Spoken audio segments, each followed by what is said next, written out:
Hola, comunidad de la facultad, aquí estamos otro día más para una entrevista que tenemos el gran placer de mostrarles con el doctor Hernando Quevedo, que actualmente de hecho nos encontramos en el Instituto de Ciencias Nucleares. Aquí venimos a entrevistar al doctor. Y pues doctor, muchas gracias por aceptar la invitación. Porque para empezar, ¿podría pues hablarnos un poco de su trayectoria, el cómo ha llegado hasta aquí? Ujú. Bueno, ante todo, muchas gracias a ustedes por venir hasta acá a hacer esta entrevista y sobre todo por querer difundir las cosas que nosotros hacemos con sus compañeros de la facultad, todos porque son físicos, matemáticos, ¿no? Entonces, es un gusto realmente participar en este tipo de eventos, ¿no? Entonces, ¿qué puedo decir sobre mí? Bueno, yo estudié física hace ya muchos años. Comencé mi carrera de física en la Unión Soviética, allí estudié en la universidad. Terminé las carreras de física y matemáticas. Posteriormente viajé a Alemania, en ese entonces Alemania Occidental, a hacer un doctorado en física teórica.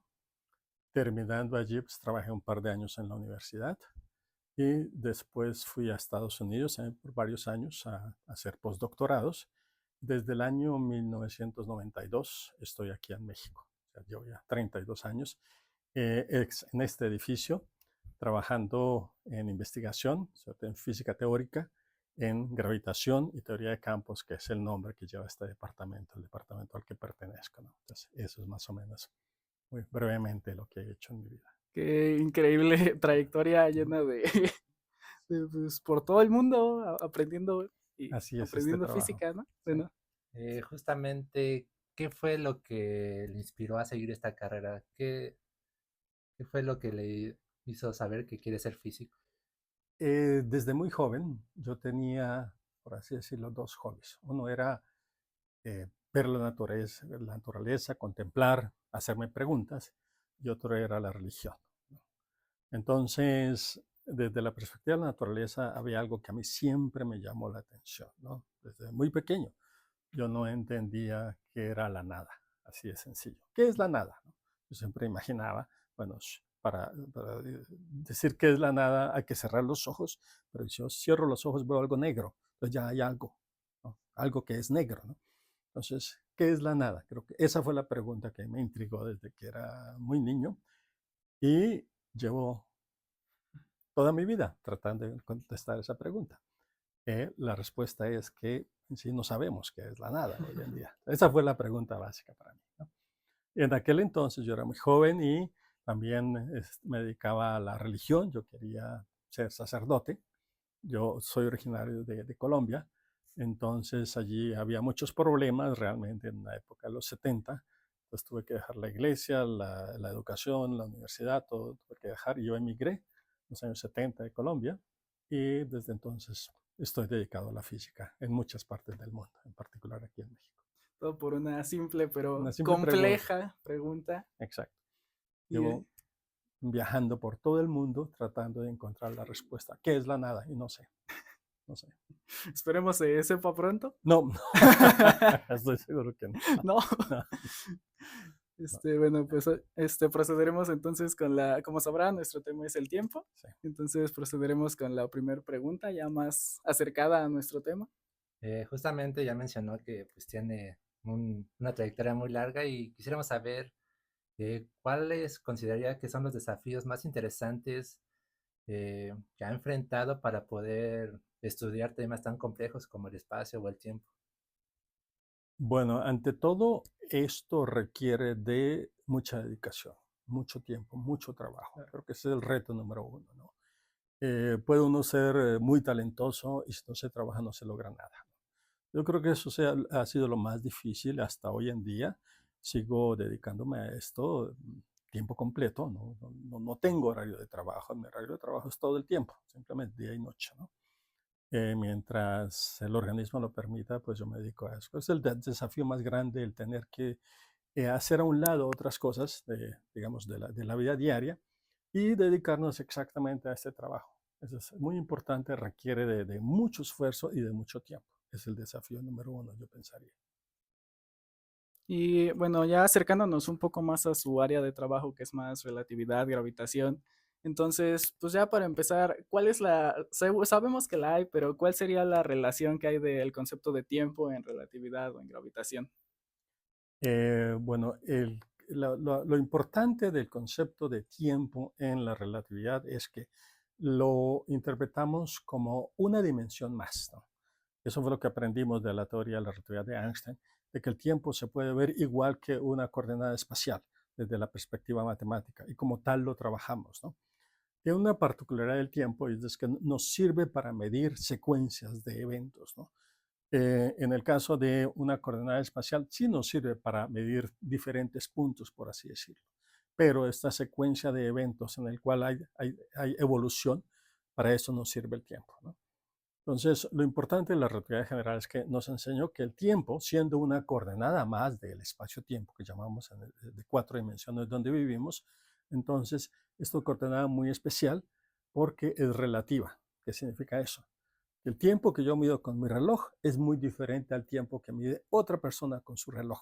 Todo depende de la relación que tengamos estas dos personas que estamos midiendo el tiempo con la relación con respecto a nuestras velocidades. Si una persona está en reposo y la otra se está moviendo, el tiempo corre de manera diferente.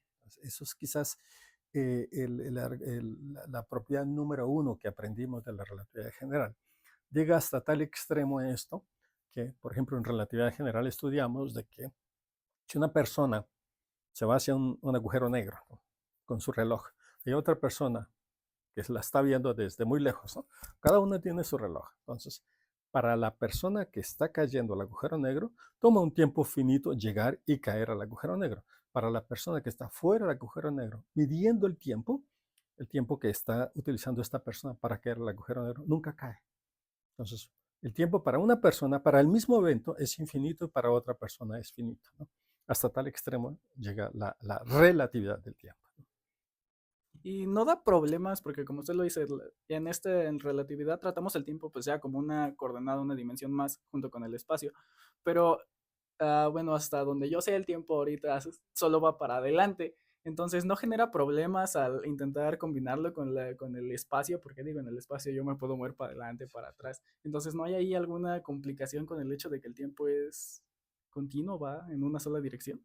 Bueno, sí, y es una complicación realmente, pero se resolvió muy fácil, ¿no? La relatividad cumple algo que se llama el principio de la causalidad, que significa el tiempo va solamente hacia adelante, no podemos viajar hacia el pasado, ¿no? Entonces, desde esa perspectiva, eso es un principio que asumimos como válido en la relatividad general y en eso nos basamos. Todas las teorías que conocemos hoy en día, de todas las interacciones de la naturaleza, se basan en ese principio, ¿no?, el principio de causalidad. Todo el tiempo siempre va adelante, el tiempo nunca va hacia atrás, ¿no? Eso está basado en los experimentos que hacemos. Hasta hoy en día no se ha encontrado ningún experimento, por lo menos a nivel clásico, a nivel macroscópico, mediante el cual se pueda ver que se puede retroceder en el tiempo. Eso no lo conocemos hasta el momento. Entonces, sí fue un postulado que se tomó para construir todas esas teorías de campo que conocemos hoy en día, pero como postulado obviamente se tiene que demostrar en el experimento y hasta ahora siempre se ha cumplido. Entonces, digamos, es la física, el experimento el que nos dice que el tiempo va hacia adelante. Y a partir de ahí es como se construyó la teoría, ¿no? Exacto. Y justamente si va hacia adelante, o sea, el futuro ya estaría pues ya escrito, ya está hecho que va a suceder así o se va escribiendo, no sé, la línea va avanzando y aquí, no sé, no hay nada adelante y se va escribiendo el futuro. Si nos fijamos en la física teórica tal cual, ¿no?, tal como lo conocemos hoy en día, el futuro lo podemos determinar en cualquier momento. ¿Qué significa eso? Las teorías físicas clásicas nos dicen, si tú me das los datos iniciales para una secuencia de eventos, los datos iniciales para una teoría, entonces yo te puedo predecir el futuro, ¿no? Desde ese punto de vista clásico, porque hay teorías clásicas y cuánticas, desde el punto de vista clásico es cierto, basta con tener todos los datos iniciales, por así decirlo, y de esa manera se determina el tiempo. Un ejemplo, supongamos que en este momento todos los habitantes de la Tierra, todo lo que existan, todos los planetas del universo, en todas las estrellas, lo que sea, nos ponemos de acuerdo y decimos, este es mi dato inicial. ¿Qué significa? Yo me encuentro en este punto y con esta velocidad. ¿Sí? Todos los objetos del universo nos ponemos de acuerdo y damos ese dato en este momento y unimos todos esos datos, podemos predecir el futuro. Es lo que me dice la teoría. El problema es que técnicamente, físicamente, es imposible reunir todos los datos. Pero desde el punto de vista clásico, sí es posible, porque todas las teorías clásicas cumplen con algo que se llama el determinismo. Determinismo significa, dame tus datos hoy, yo te digo qué va a pasar mañana.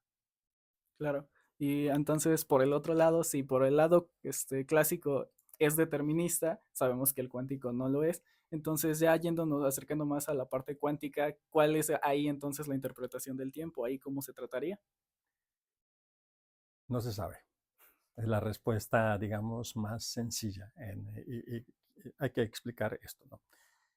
Hay diferentes teorías cuánticas, ¿no? Y en cada una de ellas se puede hablar de cierto tiempo. Las teorías donde funciona muy bien el aspecto cuántico son las teorías que describen las partículas elementales de las que estamos hechos todos, ¿no? Las partículas elementales del universo, ¿no? Eso se llama teoría cuántica de campos, ¿no? En la teoría cuántica de campos, el tiempo es algo muy especial porque juega un papel importante para construir toda la teoría, ¿no? Entonces, ese tiempo prácticamente, el tiempo clásico es igual al tiempo cuántico, no hay ninguna diferencia, ¿no? Eh, allí hay algunos fenómenos en los cuales no se entiende el tiempo de la manera como lo usamos nosotros a nivel clásico, en el sentido de que es algo continuo. A nivel cuántico se espera que el tiempo sea algo discreto, ¿no? Hay indicios de que eso es cierto. Ciertos experimentos nos dicen de que podría darse esa situación, ¿no? Y es lo que uno espera realmente de manera intuitiva, físicamente, qué pasaría con el tiempo ya a nivel cuántico. Eso es, digamos, lo que se conoce hoy en día. Pero hay una parte completamente diferente que es el problema de la gravedad cuántica. O sea, ¿cómo hacemos para... eh, la teoría que tenemos hoy en día de la gravedad es clásica, o sea, sirve a nivel macroscópico. ¿Qué ocurre si yo quiero entender la relatividad general, o sea, la teoría de la gravitación es lo mismo, a nivel cuántico, a nivel microscópico? No hay una teoría para eso, no existe. Entonces ahí tenemos gravísimos problemas. Se le llama el problema del tiempo, ¿no? Debido a ese problema y a otros más, técnicos también, no sabemos cómo cuantizar la gravedad. Está considerado como el problema número uno de la física teórica hoy en día. Entonces, ¿qué es el tiempo cuántico? No se sabe. Sería la respuesta más, digamos, más sensata. Hay muchas maneras de entenderlo, muchos modelos para tratar de entender eso, pero hasta el momento no podemos dar una respuesta decisiva a eso, una respuesta definitiva. Y solo para confirmar, cuando estaba mencionando lo del tiempo, tratándolo de forma discreta, se refería al tiempo de Planck, o sea, podríamos considerar como la unidad de tiempo, el tiempo de Planck, y por ahí van las teorías actuales que intentan. Exacto, es lo que espera uno de manera intuitiva. Sabemos que la constante de Planck, todas esas magnitudes de Planck siempre están relacionadas con el paso que hay de lo que es continuo a lo discreto. Digamos, es uno de los aspectos más importantes que hemos aprendido al tratar de describir el tiempo cuántico, la materia cuántica, ¿no? De que las cosas que vemos hoy en día como continuas ya no son continuas, ¿no? Sino se hacen discretas, ¿no? La energía, por ejemplo, ya no es una magnitud continua, sino es discreta. Pues, también esperamos que el tiempo cumpla con esa propiedad, ¿no? Ok. Justamente mencionó sobre que el tiempo no es igual para todos, cambia conforme a su velocidad o gravedad. ¿Cómo explicaría esto de manera simple? Porque uno de manera intuitiva pensaría como Newton que es absoluto, ¿no? O sea, yo diría que para mí el tiempo pasa igual para mí que para los de, no sé, la facultad. Entonces, ¿cómo explicaría esto? Eh, el origen de la diferencia de tiempos que hay es la velocidad, ¿no? Es el hecho de que un observador que mide un tiempo se puede mover con cierta velocidad con respecto a otro. Eso es lo que hemos aprendido, ¿no? No solamente lo sabemos de la teoría, sino que ya en el experimento se ha visto. Experimentos bastante terrenales, por así decirlo. Por ejemplo, se toma un reloj muy exactos son los relojes atómicos hoy en día. Hay un observador aquí sobre la Tierra que está midiendo cierto tiempo, ¿no?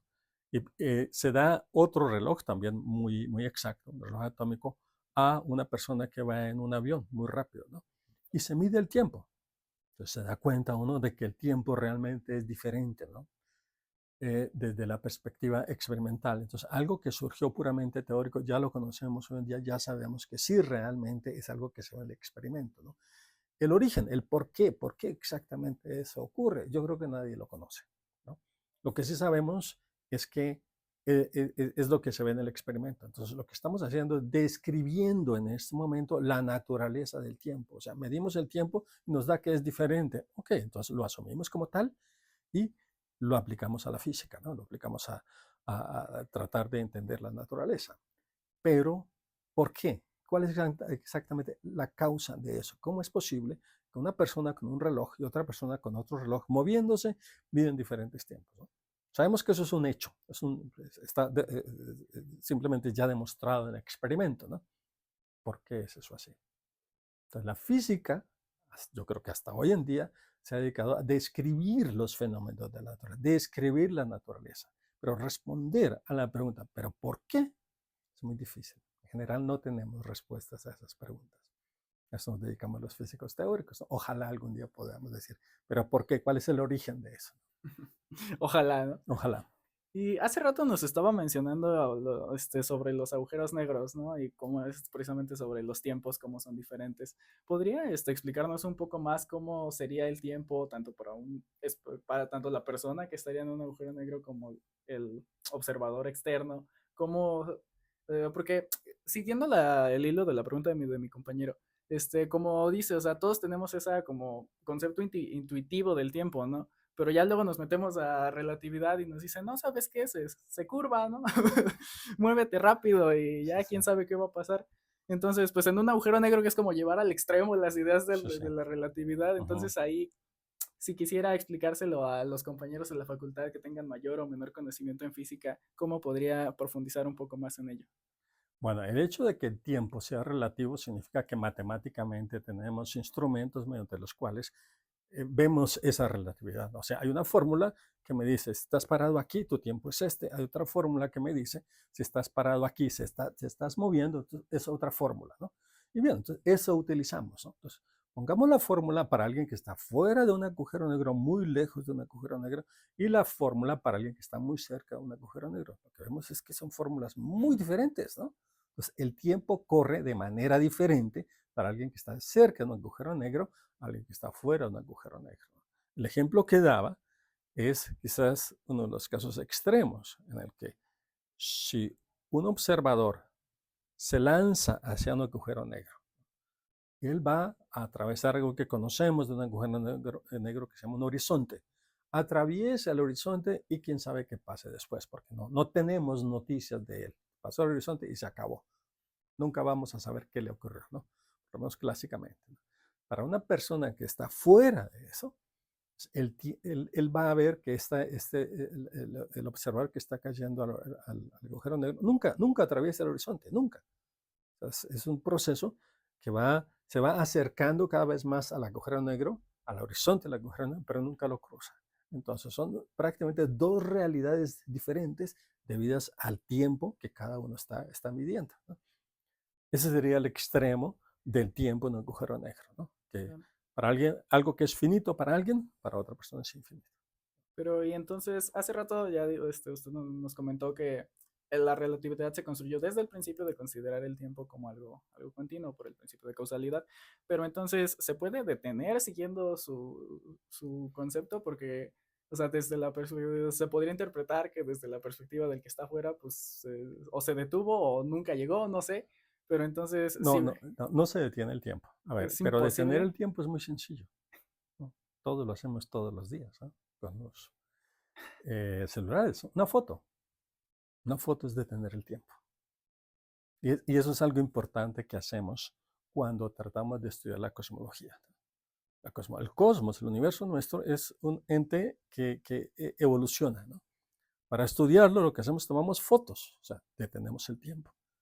Y esas fotos las estudiamos todos los días. Hay miles de millones de fotos del universo y hay miles de físicos dedicados a estudiar esas fotos. Es la manera en que nosotros tratamos de entender la evolución del universo.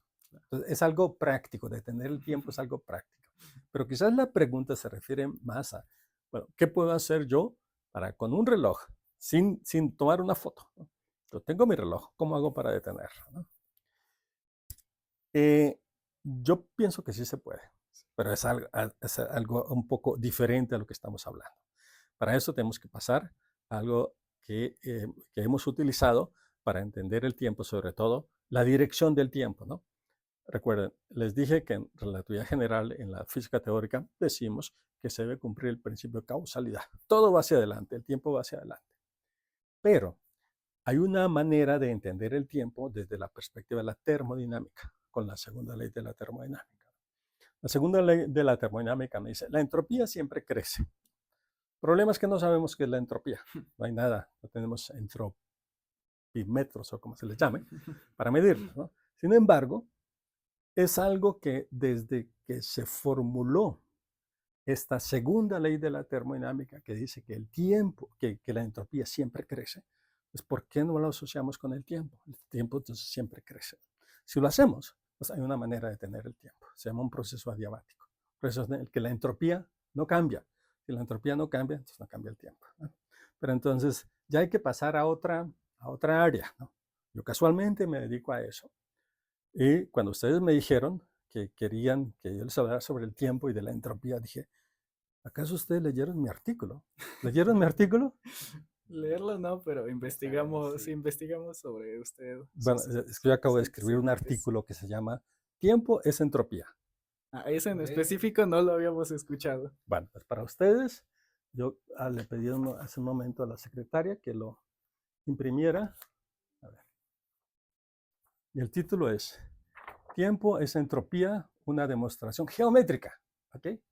Geométrica de eso. No es física, sino geométrica. Entonces, hay una manera, seguramente ustedes ya escucharon, de que la relatividad general es geometría. Es una aplicación de la geometría. Hay una manera de escribir la termodinámica también con geometría. Es muy parecida a la relatividad general. Entonces, si utilizamos la geometría de la termodinámica y la geometría de la relatividad general, es lo mismo. Entropía es igual a tiempo. Tiempo es igual a entropía. Demostración geométrica. Yo me dedico exactamente a eso, ¿no? Yo he trabajado en formalismo para geometrizar la termodinámica y esto ha sido el resultado de más o menos 10 años de investigación. Es uno de los resultados, hay muchos, ¿no? Increíble. Pero desde esa perspectiva, entonces, ¿no? El tiempo es entropía y punto. Se demuestra geométricamente. Y es algo que se mide, aquí se muestra, sí se puede medir, o sea, sí es físico, primero. ¿Se puede tener el tiempo? Sí. Para eso necesitamos procesos muy particulares que existen en la termodinámica. ¿Qué significaría eso? Habría que hacer el experimento. Pero teóricamente sí se detiene el tiempo. No, pues increíble, de eso sí, no me esperaba esa respuesta, pero Pues yo pues, creía que querían la entrevista por esto. no, Porque ya me pidieron una entrevista también, pero para la televisión italiana. Entonces, exacto, ustedes son los primeros. no, sí, no estábamos enterados Ujú. de ese artículo que acaba Sí. de... Justamente los compañeros de la facultad propusieron esa pregunta, o sea, estaban interesados en saber cómo se relacionaba el tiempo con la segunda ley de la termodinámica Ujú. y pues estuvo bastante interesante que pues justamente tenga un artículo de eso. Sí, sí. O sea, la respuesta es lo mismo. Tiempo y entropía es lo mismo. Geométricamente, ¿ok? Geométricamente, hay que tener en cuenta eso, ¿no? Y queda... Otra pregunta que tenían los estudiantes de la facultad era que ¿cómo cambió nuestra percepción del tiempo comparándola con las ideas clásicas de Newton? Porque, no sé, o sea, me imagino a Einstein, no sé, en su escritorio diciendo, voy a desmentir a Newton. O sea, es como si yo, no sé, ahorita hiciera una teoría que dijera, voy a desmentir a Einstein, es como algo impensable. Entonces, ¿cómo cambió nuestra percepción del tiempo e incluso de la vida? Con las ideas clásicas de Newton contra las ideas de Einstein. Sí.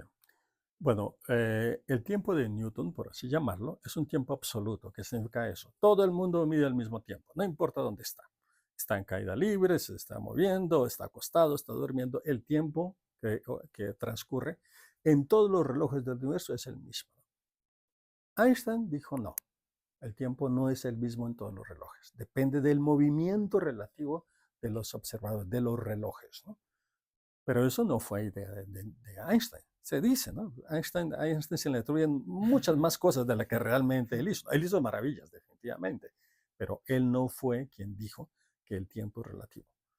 Hay algo que se conocía desde antes de Einstein, desde la teoría de la electrodinámica, y es que la electrodinámica, que ustedes van a estudiar y seguramente ya tienen nociones de la electrodinámica, electromagnetismo, magnetismo, ¿no?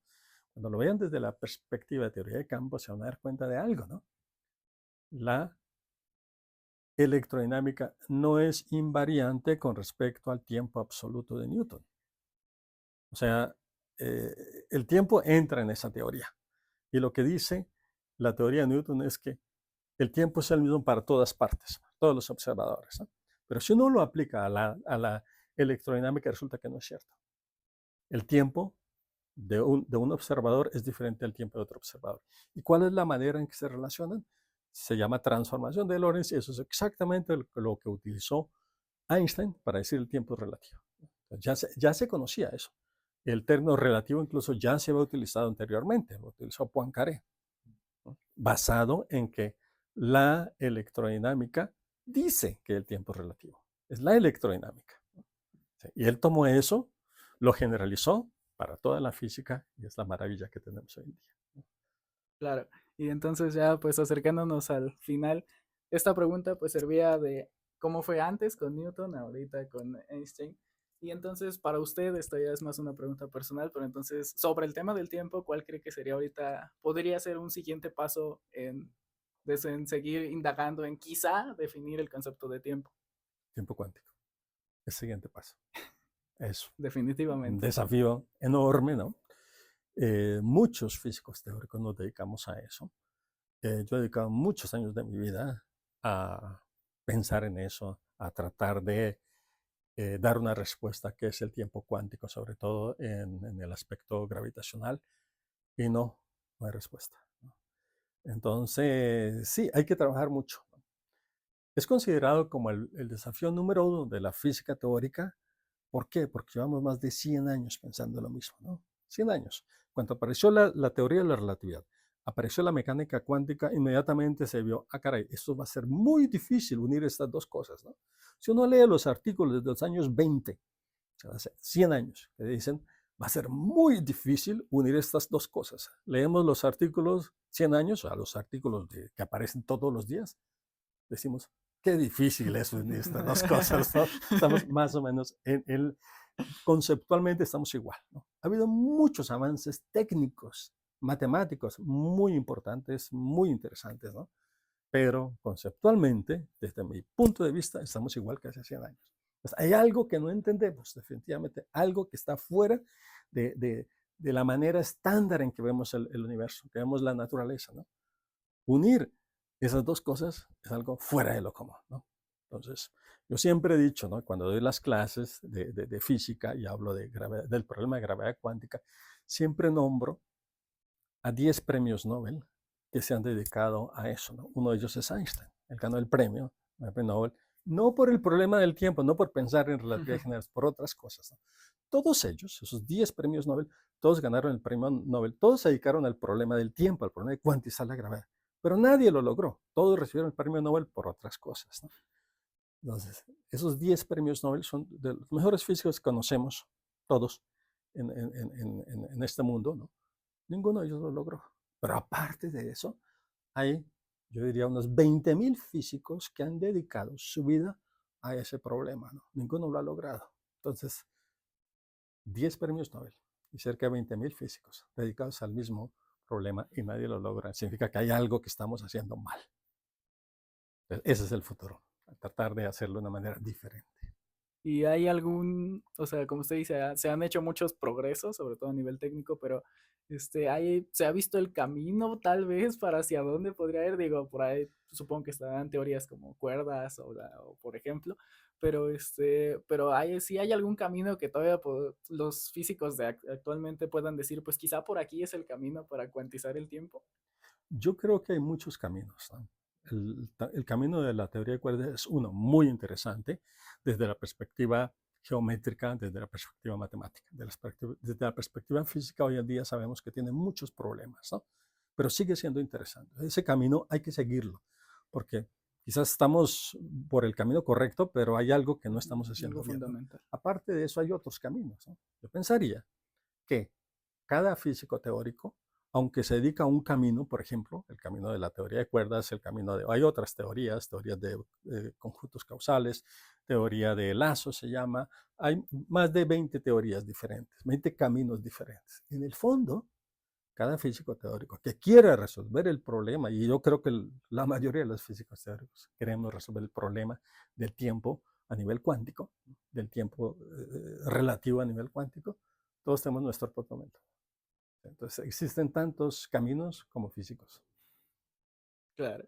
Y bueno, por último, pues para terminar, Eh, pues quisiéramos que respondiera una pregunta que pues pareciera ser fácil de responder porque uno como persona percibe el tiempo y dice, yo lo percibo, pero ahora explica qué es el tiempo. Entonces, ¿cómo describiría usted qué es el tiempo? Tengo que describirlo como físico, porque hay manera de describirlo filosóficamente, poéticamente. Es una maravilla, ¿no? Tomamos una poesía de tantos escritores que han hablado sobre el tiempo. Eso es el tiempo, ¿no? El tiempo es ver crecer a un hijo. Eso es tiempo, ¿no? Pues depende de cada cual, pero si vemos desde la perspectiva espiritual hay muchas maneras de verlo. Yo tengo que verlo desde la perspectiva física. El tiempo es una magnitud física que nos sirve para diferenciar secuencias de eventos. Eventos son sucesos en la naturaleza que nosotros vemos, medimos, ¿no? Entonces, para ver esa diferencia de eventos, un evento que pasa hoy, que hay otro evento, entonces, ¿cómo hago para decir este evento se diferencia de aquel? Para eso introduzco el concepto de tiempo, ¿no? Lo introducimos como magnitud física y lo más importante es que lo medimos. Eso es lo más importante. Uno puede introducir cualquier cosa en la física teórica, sobre todo. Pero si uno quiere que ese concepto sea físico, hay que medirlo. La física es una ciencia de mediciones, es una ciencia, se mide. Entonces, es algo que nosotros nos inventamos para darle un orden a lo que vemos en la naturaleza, ¿no? Y lo más interesante es que lo podemos medir. No solamente con nuestros relojes, sino también con métodos mucho más sofisticados con los cuales queda claro que el tiempo es una magnitud que existe y se mide. Ese es el tiempo. producción pasará a realizar alguna pregunta. Preguntas. Yo quería preguntarle si cree que la inteligencia artificial nos va a ayudar mucho. Uy, ya nos está ayudando. Sí. Sí, claro. Ustedes, no, bueno, ustedes todavía no han escrito algo en inglés, ¿no? Pues o sea, yo sí ciertas cosas, pero pues más de parte de la escuela y demás, ¿no? Bueno, escribe algo en inglés, ¿no? Ujú, Y entra después a la computadora, baja un programa que se llama Grammarly, ujú. ¿no? Le dices, corrígeme. Es inteligencia artificial. Sí, Te claro. corrige con inteligencia artificial. Entonces, yo creo que la inteligencia artificial está hasta ahora en sus comienzos, porque es algo que prácticamente se comenzó a entender en los años 80, ¿no? Yo soy de las personas que comenzó a trabajar en inteligencia artificial con los primeros programas que hacían. Realmente era fabuloso esperar que un programa, una computadora te diera una respuesta a algo que no le habías dicho que eso era la respuesta. Eso era muy interesante en los años 80. Hoy en día, esos programas están tan desarrollados que ya realmente nos están ayudando para algo tan sencillo como para corregir la gramática, el estilo en inglés. También existe en español. La mejor que existe hoy en día en el Internet es la de inglés, ¿no? Ujú. Pero entonces, sí, definitivamente, la inteligencia artificial ya está cambiando el mundo, ¿no? Y más con la parte de ya la computación cuántica, ¿cree que igual nos ayude mucho con la reformulación de estas teorías o el progreso de las mismas que ya se tienen actualmente? nos va a ayudar en el sentido de que nos vamos a poder inventar lo que llamamos Gedankenexperiment, que significa experimentos imaginarios, ¿no? Experimentos imaginarios son cosas que uno se imagina, las puede programar, por así decirlo, ¿no? Hay muchos experimentos imaginarios que se pueden programar en este momento, pero no hay una computadora que los resuelva, ¿no? Claro. Entonces, la computación cuántica nos va a ayudar muchísimo para eso. Un ejemplo típico es el de tomar una galaxia o un conjunto de galaxias, ¿no? Y ver su evolución, ¿no? Datos iniciales, ¿no? De nuevo, regresamos al determinismo. Datos iniciales. Yo doy los datos iniciales, ¿no? Entonces, ¿cómo hago para predecir el futuro? Cuando hay 10 datos iniciales, lo podemos hacer, una computadora sencilla. 20, lo podemos 100, 1000, 2000, hasta 10,000 se pueden manejar con una computadora cuántica, manejar de orden de miles de millones. Entonces, sí, vamos a poder imaginarnos experimentos en el problema número 1 que tenemos hoy en la física teórica, es la cuantización de la gravedad. Nos imaginamos los experimentos, los ponemos en la computadora y la computación cuántica nos va a dar una respuesta. En este momento la computación no me da una respuesta porque no tiene la capacidad. En el futuro, la computación cuántica sí va a tener la capacidad. Entonces, eso significaría, nos abriría nuevos métodos para tratar de resolver estos problemas tan serios que tenemos hoy en día en la física teórica. Ok. Y bueno, regresando a las preguntas que nos estaba, más bien las cosas que nos estaba comentando al inicio de la entrevista, usted había dicho que se parece mucho un físico con un monje y con un artista. Sí. Sí rezaba unas que otras cosas, pero yo más le preguntaba a Dios, le decía, Dios, yo quiero saber qué somos, qué es la vida, quiero que me des las respuestas del universo. Y pues yo me acuerdo que tenía 6, 7 años y ya desde ahí todas las noches yo le preguntaba lo mismo, una y otra vez.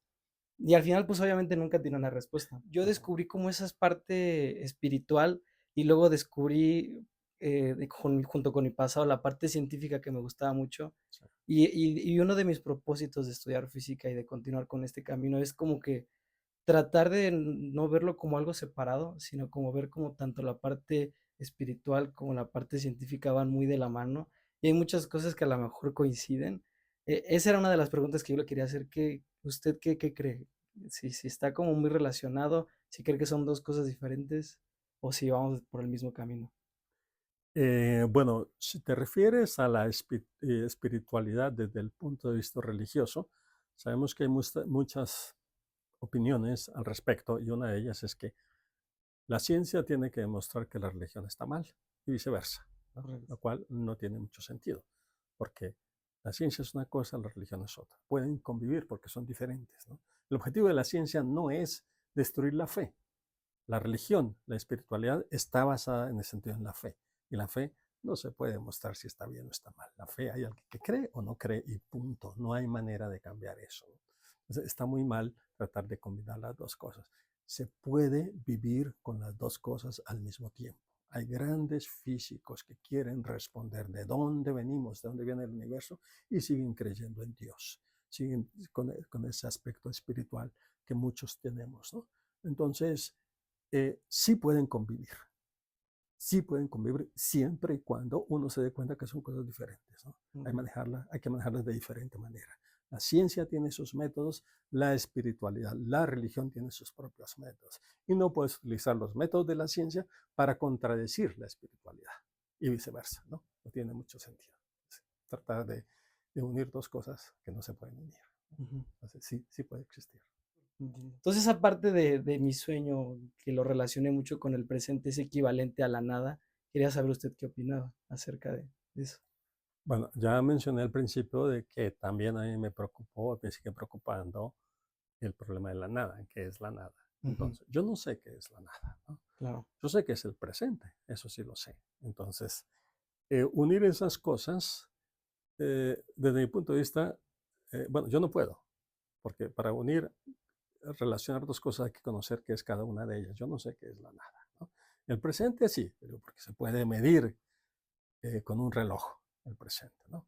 La nada tiene que ver con algo que en física llamamos vacío. Es lo más cercano a la nada después de tantos años de estudio de física, sé que si quiero entender qué es la nada, tengo que ir hacia el vacío, ¿no? Y para ahora, ¿qué es el vacío desde el punto de vista de la física teórica? Es una cosa tan compleja, tan llena de diferentes entes, partículas que llamamos virtuales, ¿no? Entonces, desde esa perspectiva, el vacío, como digamos, lo más cercano que uno puede entender físicamente a la nada, no está relacionada con el presente, ¿no? Puede uno hablar de la nada, del vacío en el presente, ¿no? En el futuro, en el pasado, ¿no? Pero son entes que están viviendo de manera separada, ¿no? ¿Cómo poder unir algo que tú mides mediante un reloj, que es el tiempo, con algo que no mides? Porque esas partículas, si se miden, es con, digamos, el vacío se puede observar siempre y cuando deje de ser vacío. Sabemos que sí se puede hacer, ¿no? O sea, esas partículas que llamamos virtuales no se ven, pero se pueden hacer reales. En ese sentido decimos que existe el vacío como tal con esas partículas, ¿no? Pero entonces son conceptos completamente alejados que yo no vería exactamente cómo tratar de unirlos. Ok. Sí, nada más eran como mis dudas, Exacto. parte de mis dudas existenciales, nada más. Pero la pregunta, tú lo comentabas, que desde muy niño te hacías muchas preguntas, ¿no? Desde Eso es lo niño. que hacemos los físicos Sí. desde niños hasta viejos. Ujú. Es lo mismo.